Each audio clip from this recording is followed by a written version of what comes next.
It's Carl again here, and my son Max from North Coast Constrictors in Ballito, KZN, South Africa. Today I want to show you a female of ours that laid us our very first ever clutch of eggs on Friday morning.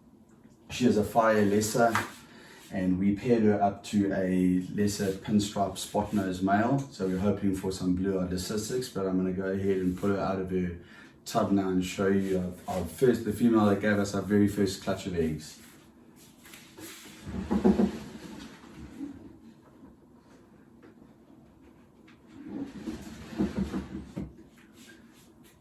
So this is a fire lesser pastel.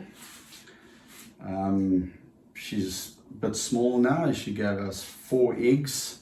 Unfortunately, one of them doesn't look like it's going to make it. It's been separated and put into a separate egg box after a couple of days. It's got a bit of a funny smell to it and some discoloration, bit of mold. The other 3 eggs are great. So far so good. We're hoping that those are all 3 healthy babies. What I did is I took the very first egg that she laid. In fact, this girl, she laid that very first egg on Monday the 16th of October, what am I saying? And she didn't lay any more eggs that day, and the egg was pushed out from under her. I came home from work and she was lying there, and we knew she was going to go anywhere between, she was going to lay after her pre-lay shed anywhere between the 18th and the 24th. Anyway, on the 19th, when I came home from work, she had laid 1 egg, and it wasn't underneath her, it was lying to the side of her, and I left her alone for a couple of hours, and I thought when I come back to check on her again, the rest would have come out. Anyway, they didn't come out. My son's getting bored here because he's not saying anything. Okay, so we're gonna let him hold the snake. Her name is Lagatha, by the way.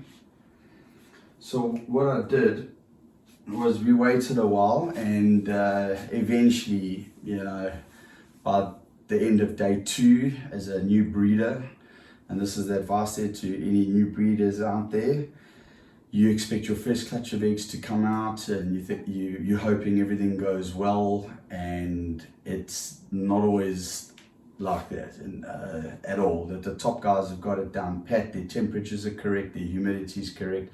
I've got everything done correctly. As I said in one of my previous videos, I've got a great mentor, and I think I've irritated the shit out of him because I've phoned him many times, text messaging, asking so many questions, but I knew that when I went into this, I needed as much information as I could get.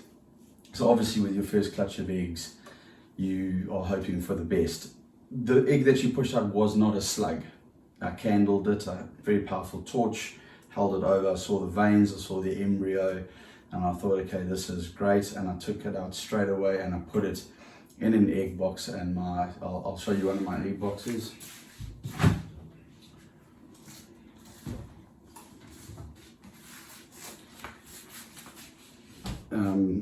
This is the egg box with the other 3 healthy eggs in it. So let me just move it around so that the label is on the other side. I put the eggs on vermiculite, and I put press and seal, and then over the top, and I do a 1-to-1 ratio. I do 300 grams of vermiculite and 300 grams of water, mix it all up, and then I put the eggs, I separate the eggs, candle them, mark the top. I'm not going to open this up now. And then I put the eggs down in the vermiculite, making sure that they don't touch each other. Today, when I changed the press and seal, as I opened the lid, I smelt something that was off. and it was the first egg that she had laid, which I put in here first and then put into the incubator behind me. And then 3 or 4 days later, the Friday, the 19th, she laid these 3, and I took them out and put them in the egg box and into the incubator with the other egg. Now, as I say, that egg I think is going bad. So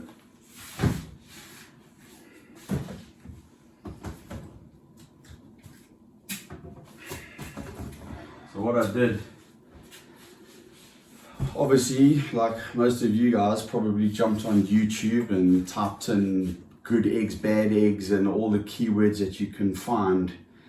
And you know, when I smelt that smell and I saw the bit of discoloration, I texted my friend who's my mentor, showed him the video of the eggs, and he actually said to me, yeah, sorry, it does look like it's starting to go bad. And then I watched the video on guys that have got eggs that are going bad and a bit of mold in them and whatnot, and to see what they've done to try and save the egg. Now, I know it's a long shot, but there was some mold on it and it was just starting to go bad. It was the smell wasn't ridiculous, like when you open up the incubator, like a lot of guys say you can smell it immediately. I couldn't smell anything until I actually took the cover off, and when I did smell it, it was very, very faint. So I'm hoping against all odds that I can save this egg. So what I did is I took it out and I put foot powder on the egg, around on the mold, to absorb the mold. I believe that's a very good method. If your egg is going moldy and you catch it in time, you can use a common foot powder that you can buy at any chemist. We call them a chemist in South Africa, a drugstore overseas, a pharmacy.